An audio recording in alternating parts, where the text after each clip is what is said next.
Hey guys, this is Max at MaksWerks, and today is going to be part one of my KTM adventure. As you can see in the camera, I got a KTM 525SX right here. This bike, I picked this bike up literally last night, and for years I've wanted a Supermoto, but spending $5 grand on a converted dirt bike was just always a little ridiculous to me. So I decided that I would be much better off building my own. And so this is going to be part one of hopefully a 3 or 4 part series on how you take a big bad dirt bike and convert it into a Supermoto. I chose the 525 primarily because it's pretty much the craziest dirt bike that you can buy. That's going to be easy to make street legal. This one is started life as an SX, but it's had the 6-speed conversion. It's had the higher output stator from the MXC, I believe, and so it's pretty much ready to roll in that department. I took it out. It's been raining the last couple of days. Temperatures finally dropped here in Austin, which is nice. But it's been raining the last couple of days, and I took it out a little bit on the wet asphalt, and it was just nuts. Like, the rear end was just sliding everywhere, and I basically was like, okay, I'm gonna put this in the garage for now and just go ahead and start building. So what I'm going to try to get started on today at least is this stuff right here. So at the moment the bike will start perfect on electric start. I'm having some issues with the Kickstarter.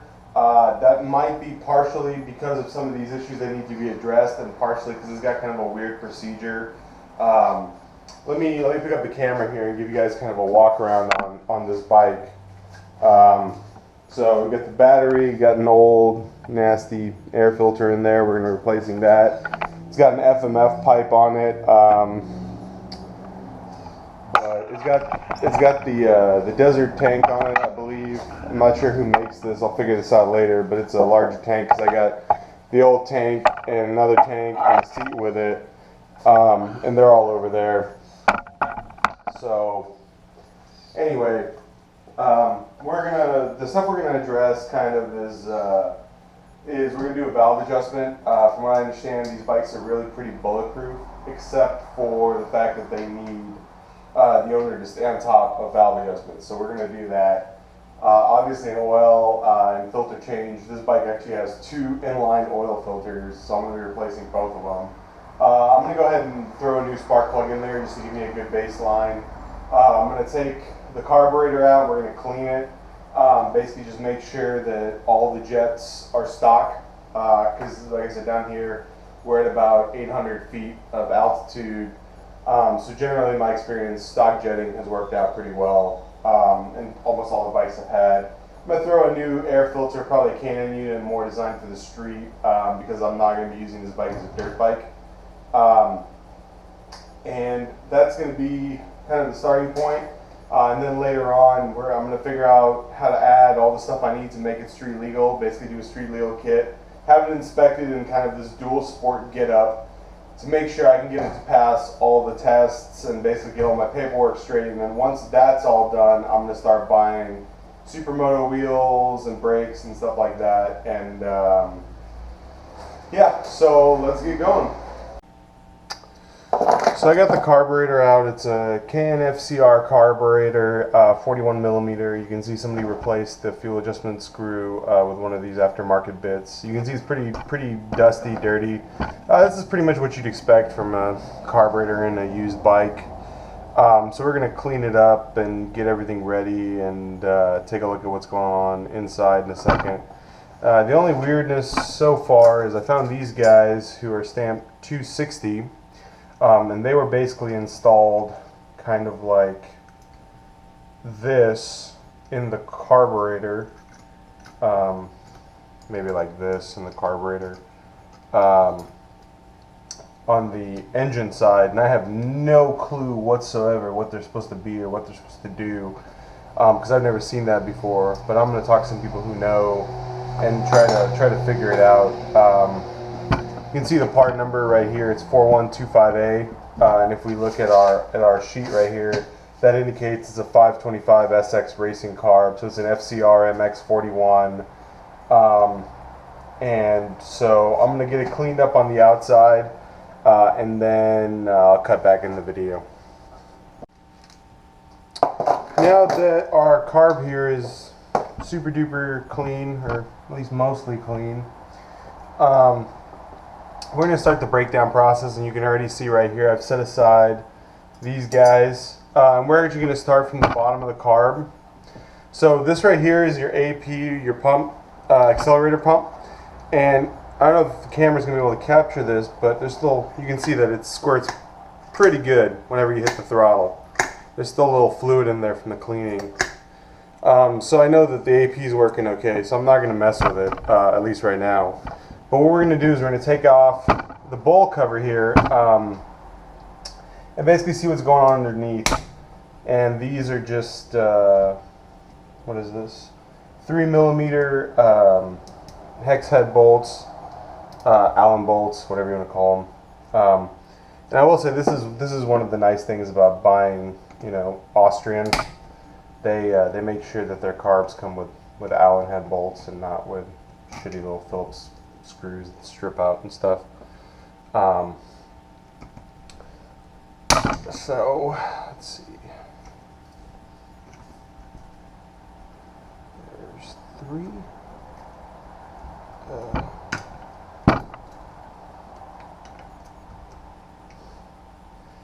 And here goes 4. I don't know if anybody's ever opened this because it's too damn tight. There we go. So you can see the inside of this bowl is clean, which is good. A lot of times, if a bike's been sitting for long periods of time, you'll see a lot of oxidation from gasoline in here, and that's generally a bad thing. So we're going to set this aside. Got your main jet, your idle jet, air jet. You got your float right here. Let me see. This is where the accelerator pump goes. Pushes down through that hole and the little diaphragm down here. I'm going to clean all that as well. But this is basically what you see under here. Here's the main jet and the main jet holder. I just took out right here, and there's, you can see the needle. So we're going to set that aside. Let's see, the main jet, I don't know if the camera's going to be able to pick this up or not, but right here you can see it's stamped 180. And if we look at our sheet here, this is actually supposed to be a 185, so somebody leaned this out for some reason. But it's really clean, so we're just going to set that aside for a moment.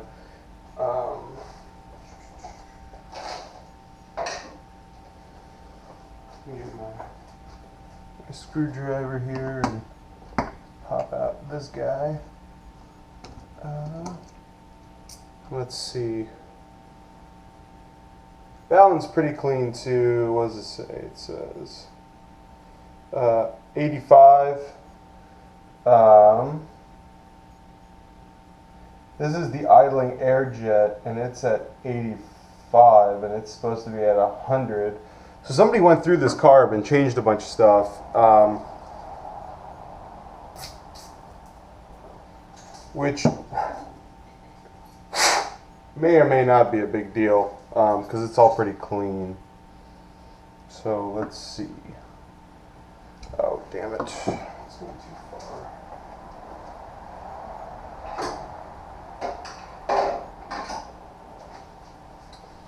Fortunately, I never really found a screwdriver that's both thin enough to go down here and also long enough. There's a lot of pressure behind that, which isn't really ideal.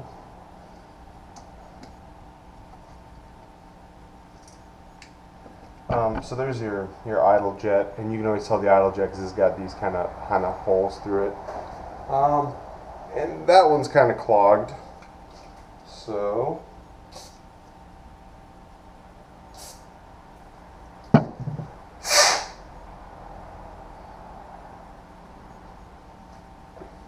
blow through that one here in a second with compressed air. And this is a 50, and the idle jet's supposed to be a 42. So somebody went way smaller on the main and the air jets, but went larger on the pilot jet, which doesn't make a whole lot of sense. So I'm probably going to end up ordering stock jets for this bike. In terms of removing the float, there's usually a little pin right here, and what you do is you just want to force it out in one direction. Let me see.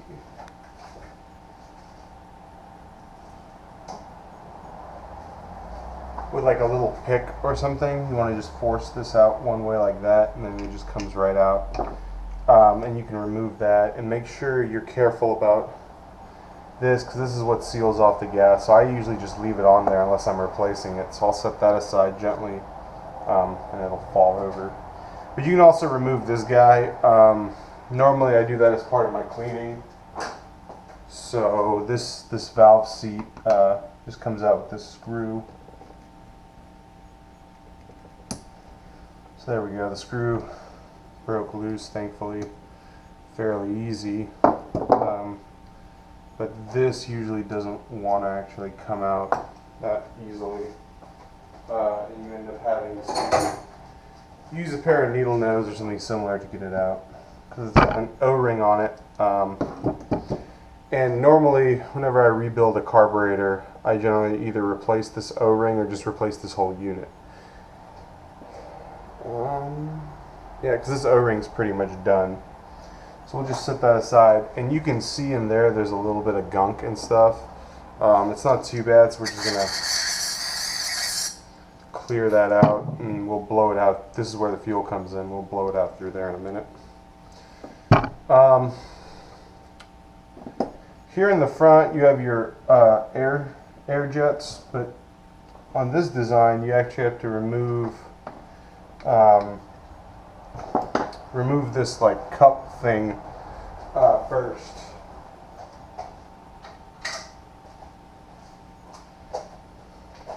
To get to those, so let's do that.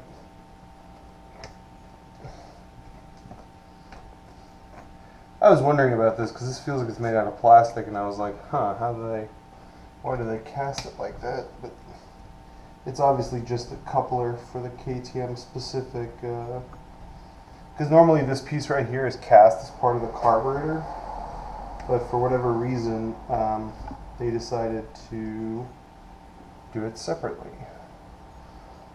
So let's see.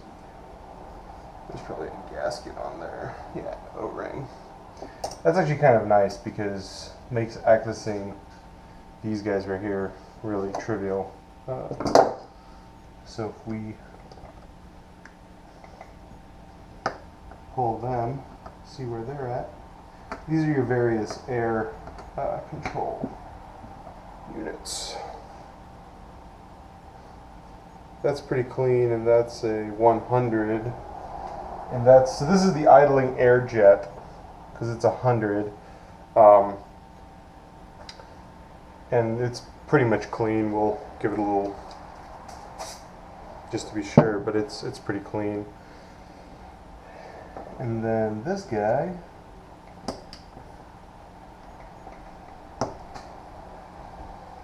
is not wanting to come out.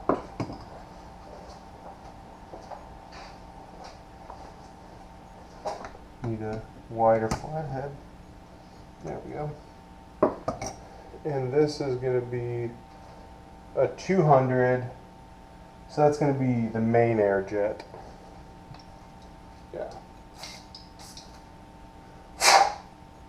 And both of those are really, really clean. So basically that's it for the front and the bottom of the carb. This carburetor is really interesting because it's obviously assembled out of multiple pieces. So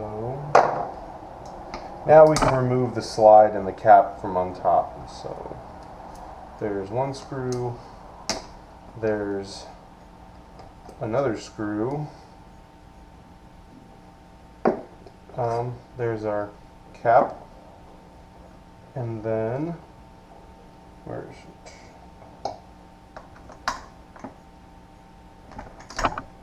This is our needle. I'm not a huge fan of this design because it's got this like little retainer ring and spring and stuff in here, but it's just how all these FCR carbs are. So then the needle drops out at the top, and we can take a look. Right there, you can see the needle. Let me get a paper towel here real quick and clean this up because it's kind of dirty. So again, OBDTP needle and OBDTP jet needle it is. The only difference is, actually this is set correctly. So this is supposed to be fourth row from the top. Interestingly enough, the EXC and MXC are the third row from the top, and they use a smaller main jet. So we're actually just going to leave this as is and set that aside. So that's pretty much your entire FCR carb right there, disassembled. You can remove these and clean them, but they're basically just magnetic pull-out bits. So I usually just leave them in unless I have a reason to take them out. And the slide itself at this point is just, you know, rolling on here, and you can pop it out as well if you feel that there's a need to clean it out. So there you go. That's the full disassembly of the FCR carb. And now I'm going to clean it up and write down what values I have and then figure out what I need to order. So here we are doing the valve adjustment, and as you can see, it's supposed to be 0.12. I have a 0.127 shim in there right now, feeler gauge shim. So that's what we're going to set it at. And basically the way that this works is you have this nut right here, which is your lock nut, and then you have this adjustment right here. So what we're going to do is we're actually going to slightly tighten this, basically up until this gets really kind of difficult to move, because remember this is slightly larger. So that's pretty much it right there. And now what you want to do is you want to take your socket. Whoops. Hang on.